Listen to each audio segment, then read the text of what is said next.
कल ही पहले 5 चरण का चुनाव पूरा हुआ है। पहले चरण में इंडी गठबंधन पस्त हो गया था। इसके बाद के चरणों में इंडी गठबंधन ध्वस्त हुआ और अब कल जो 5वां चरण हुआ,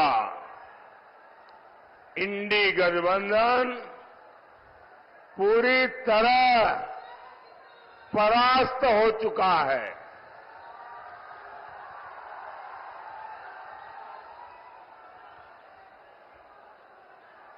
खुद को जनता का माई बाप समझने वाले इन्हें जनता ऐसी करारी हार देगी, ऐसी करारी हार देगी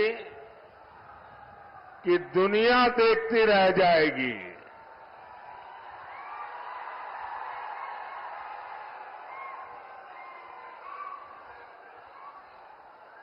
साथियों, 21वीं सदी का भारत इंडी गठबंधन के पापों के साथ आगे नहीं बढ़ सकता।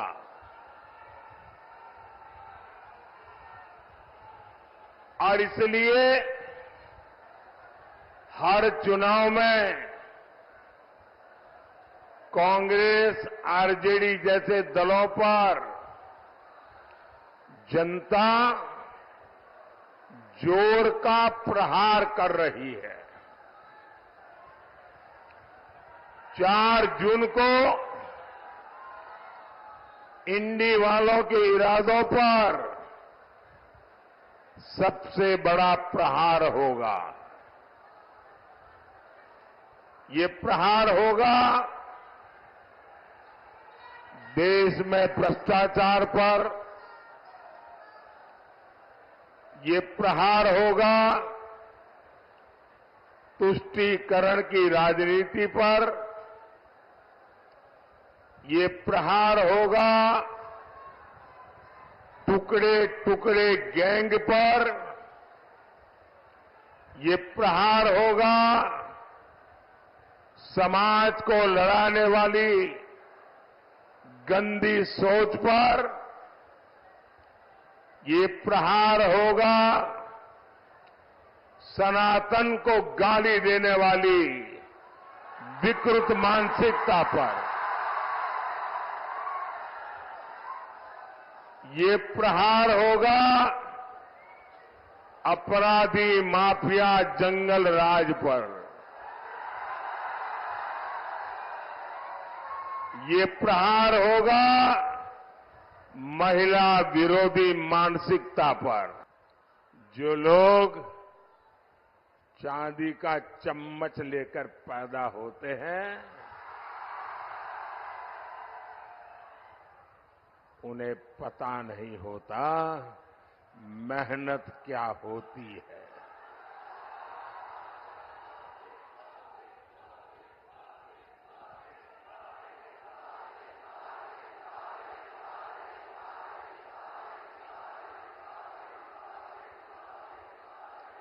मैंने सुना है कि यहां कोई घूम घूम कर कह रहा है कि 4 जून के बाद मोदी को बेड रेस्ट होगा।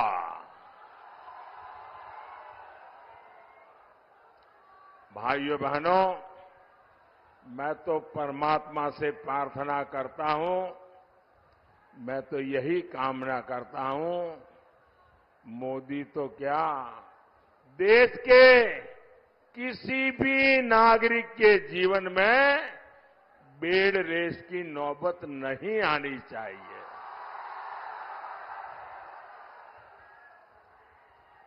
देश का हर नागरिक ऊर्जा से भरा हुआ हो, उत्सव भरी जिंदगी जीता हो, लेकिन जंगल राज के वारिस से और अपेक्षा भी क्या की जा सकती है। और ये सब ऐसे ही है। आपने देखा होगा कांग्रेस वाले क्या कहते हैं, मोदी तेरी कब्र खोदेगी, मोदी तेरी कब्र खोदेगी।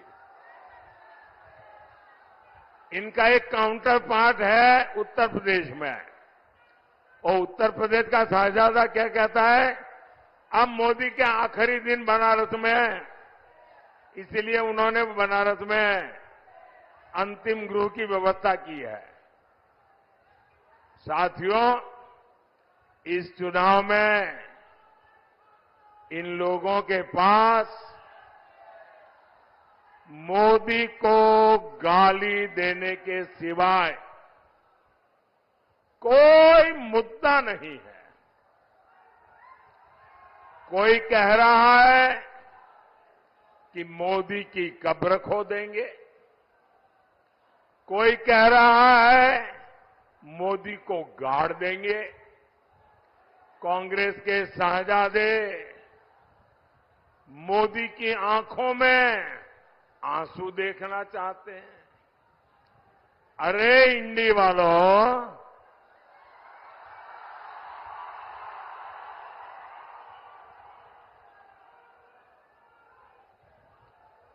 अपनी मनमानी से आपकी इच्छा से अब देश नहीं चलता। इंडी वालों की आंखों में भले ही मोदी खटकता हो, लेकिन देश के लिए, देश के दिल में मोदी है। हर दिल में मोदी है, और हर दिल एक ही बात कह रहा है, फिर एक बार, फिर एक बार, फिर एक बार। भाइयों और बहनों, 4 जून को हार सामने देख इंडी गठबंधन वालों की बौखलाहट बढ़ती जा रही है। अब ये मोदी की योजनाओं पर सवाल उठा रहे हैं। मोदी गरीबों को मुफ्त राशन क्यों दे रहा है? भाइयों बहनों, इन्होंने हिंदुस्तान देखा ही नहीं है। मैं हिंदुस्तान के अनेक जिलों में रात्रि मुकाम करके आया हूं।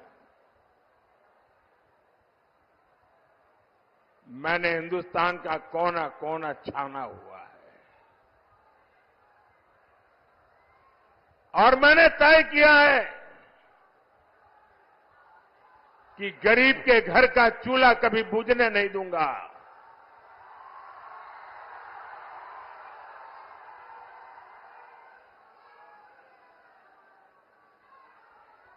रात को जब बच्चे भूखे पेट सोते हैं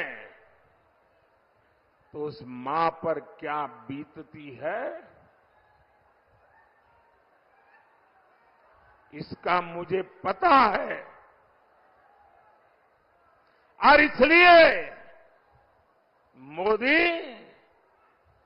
गरीब को मुफ्त राशन देता है, देता रहेगा। जम्मू कश्मीर से आर्टिकल 370 हटाना हो, राम मंदिर का निर्माण हो,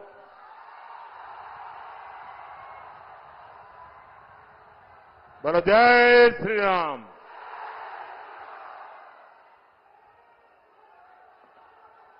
अब ये कैसे लोग हैं?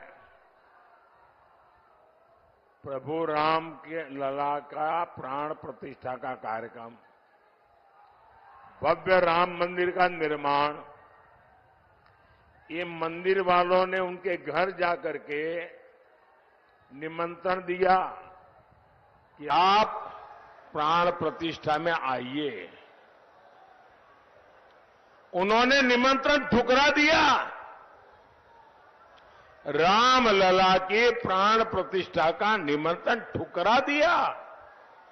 ये ऐसे लोग हैं कि एक इंसान जिस पर अदालत ने चोरी करने के गुनाह में सजा की है, जो जेल काट रहा है, बीमारी के कारण घर आने का अवसर मिला है, उसके घर जाकर के बढ़िया बढ़िया खाना पका करके खाने की फुर्सत है, लेकिन रामलला के यहां जाने की फुर्सत नहीं है।